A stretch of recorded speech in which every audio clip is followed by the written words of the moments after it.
صباح الخير. هنا بقى كده كنت مستنيه الباص عشان يجي ياخد الولد يروح الحضانه. اول بقى ما هيجي الباص كده هنشوف بقى هنعمل ايه، وهيبقى اليوم معانا طويل كده. خلاص الباص مشي. خلاص الوقت ماشي. فهاخد عربية السوق بتاعتي واروح بقى نشتري الخضار بتاعنا، وبعد كده لما نرجع نشوف هنجيب ايه. يلا بقى نبتدي ان احنا نروح نشوف هنجيب ايه. نفتح الباب كده ونمشي.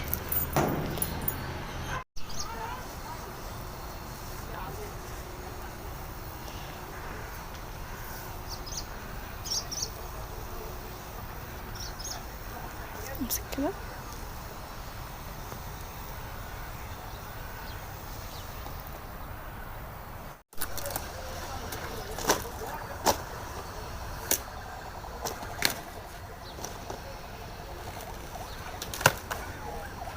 حاجة كده كنت جبتها. كنت جبت الفراولة دي، دولت 2 كيلو. الكيلو كان عامل 10 جنيه. دول 2 كيلو فراولة. بصوا شكلها حلو كمان قوي.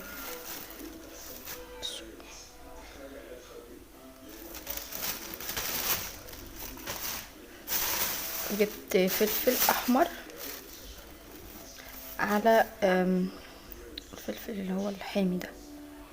انا كنت محتاجه هضرب الاتنين وهوريكم اعمل بيهم ايه. ده كان كيلو. وجبت بطاطس شنطتين. كيلو البطاطس كان عامل 5 جنيه.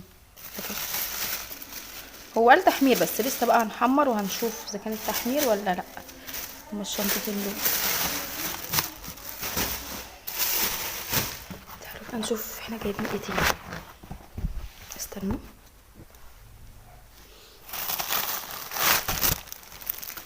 بصوا في بطاطس وقع في الشنطه.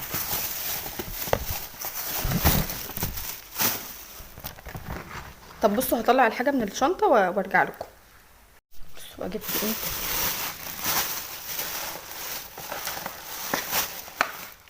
جبت علبه مرقه. علبه اهي من المرقه. وجبت فلفل اسود.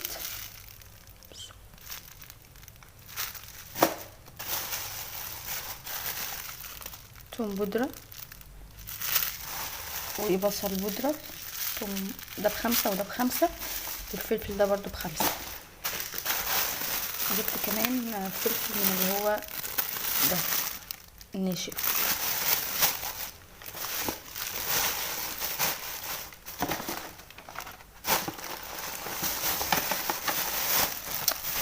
جبت ايه وجبت فلفل من ده اللي هو الرومي كده. انا جايبه فلفل من الرومي ده. دول كانوا نص كيلو. الشنطه دي بصوا كان فيها نص كيلو اهو.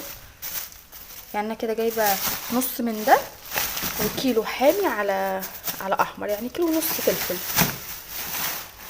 الحاجات دي هتكفيني شهر. وجبت ب5 جنيه كركم اهو. ولقيت الملح دوت. بصوا التلات اكياس ب5 جنيه. يعني الكيس ده اهو اهم 3 هم في الكيس. نفس التلاتة ب5. فانا جبت ايه 6 هم ب10 جنيه اهو. وجبت كمان جبت الطحينة دي دولت ب5. لا ب10. دي ب10 طحينة. وجبت عسل ب12 جنيه. نص كيلو العسل ب12 جنيه. عسل اسود بحتاجه بقى في الفطار مش عارف ايه كده. والخيار ده كان كيلو ونص تقريبا يعني اهو.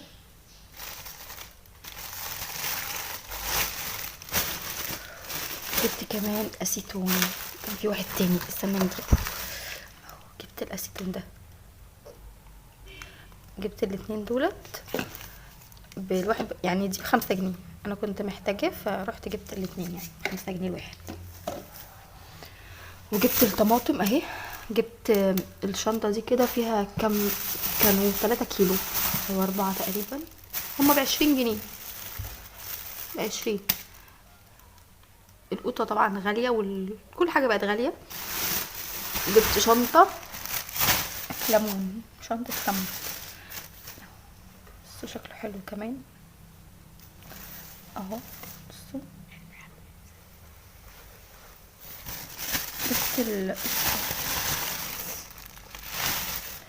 تعالوا بقى كمان اوريكم ايه الحاجات التانية اللي انا جبتها. هشيل الحاجات دي واجيب بقيه الحاجه واوريكم عملت ايه.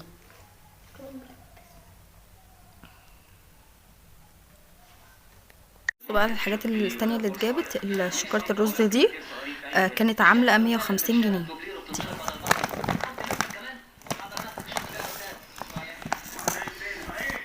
الرز بتاعها نضيف جدا، حلو قوي.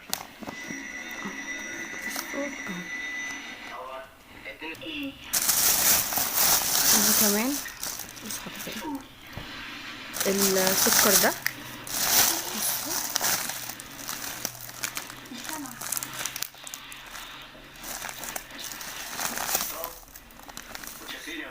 بصوا نضيف جدا، بصوا ابيض ازاي، شايفين؟ حلو قوي ده كده.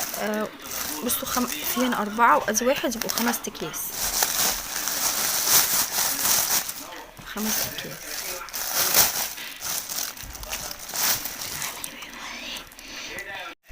انا طلعهم لكم أز واحد كده كده هطلعهم.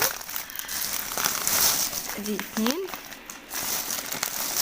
3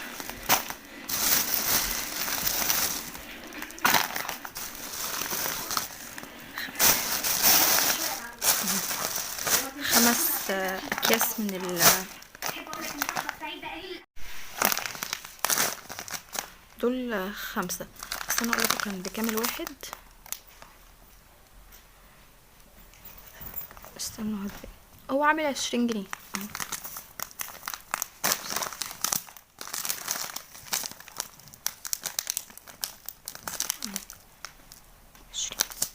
ده اللي هو السكر عادي، بس ده مش انا اللي اشتريته، ده ماما اللي مشتريهولي هو وشكارة الرز. تعالوا بقى اوريكم السكر بتاع التموين. بصوا الفرق اصلا بينهم. ده بتاع التموين اهو، ادي واحد اهو، ده وده. ده الكيس ب11، في ناس بتبيعه ب10 مش عارف يعني، حسب بقى بتوع التموين اللي انتوا بتجيبوا منهم. حتى بيبقى كمان مكتوب تقريبا عليه سعره 10.5، بس بيبيعوه ب11. دول كيسين اهمت سكر تموين. وده ما كانش عندها تاني من النوع ده، فايه اديتنا كيس من ده. فبرضو الكميه دي كويسه معايا بتقعد، وانا كان عندي برضو من السكر ده كتير، فانا ده مش بستخدمه في كل حاجه يعني، يعتبر بستخدم ده اكتر. وللامانه يعني ده بيحلي اكتر من ده يعني، احنا جربنا ده قبل كده، ده بيحلي اكتر منه.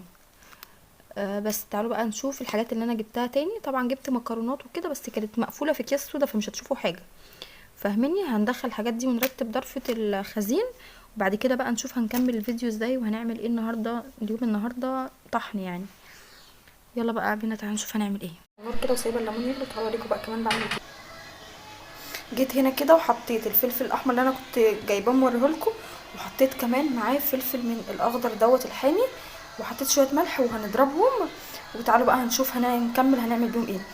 هضربهم في الكبه وبعد كده ايه هرجع لكم اوريكم انا عملت ايه. بصوا دي الفراوله اللي كنت لسه غسلاها. بصوا بقى كمان عملت ايه. جبت الفلفل الاحمر ده، وده فلفل شطه، جزر اهو، وحبه البركه، حطيتهم كلهم هم على بعض.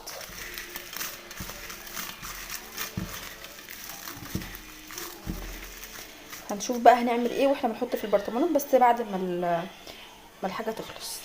بقى عملت ايه. حطيت هنا شويه من حبه البركه تحت كده، والفلفل اللي انا طحنته حطيت كام قرن فلفل كده. تعالوا بصوا هوريكم. بصوا انا لسه اهو مصفياه. بصوا بس هيبرد بس شويه ونبتدي نشتغل فيه. بصوا بقى حطيت كده كل الحاجات اللي كانت معايا. حطيت طبقه فلفل، طبقه من الهريسه، وحبه البركه، وفلفل وليمون. كل مره كنت بعمل كده. والخلطه اللي كنت حطاها كده في الطبق ابتديت اهو حطيتها كده خلاص خلص. بصوا بقى عملت ايه. نفس الحاجات اللي كانت هنا اللي كانت متفضله يعني حطيتها في طبق كده اهو، وزودت عليها ملح وزودت شطه اهو. بصوا حتى فيها الفلفل الاحمر اهو. هسيب بقى الميه دي تبرد شويه، تبرد بس شويه صغيرين. وبعد كده طبعا حطيت شطه زياده انا بحب الحاجات حراقه. بصوا حاطه الشطه وحطيت كذا معلقه هريسه حتى، بصوا هتلاقوها غامقه شويه. بصوا استنى ابعد شويه عن البخار عشان تشوفوه. بصوا بصوا بصوا لونها والله حلو قوي. هسيبها تبرد شويه وبعد كده بقى ايه هنضيفه هنا ونشوف هعمل ايه تاني. بصوا شكله ده طبعا بقيت التتبيله اهي هشيلها. بصوا شكله حلو ازاي.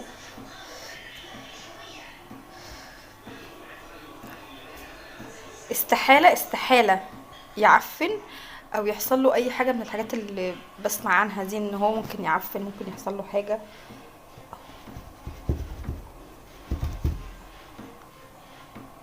بصوا دول اللي اتفضلوا احطهم، لازم نغطيه خالص. هجيب معلقه وابتدي بقى ان انا ايه اوسع كده، تلاقي الميه بتنزل تاني معايا لتحت.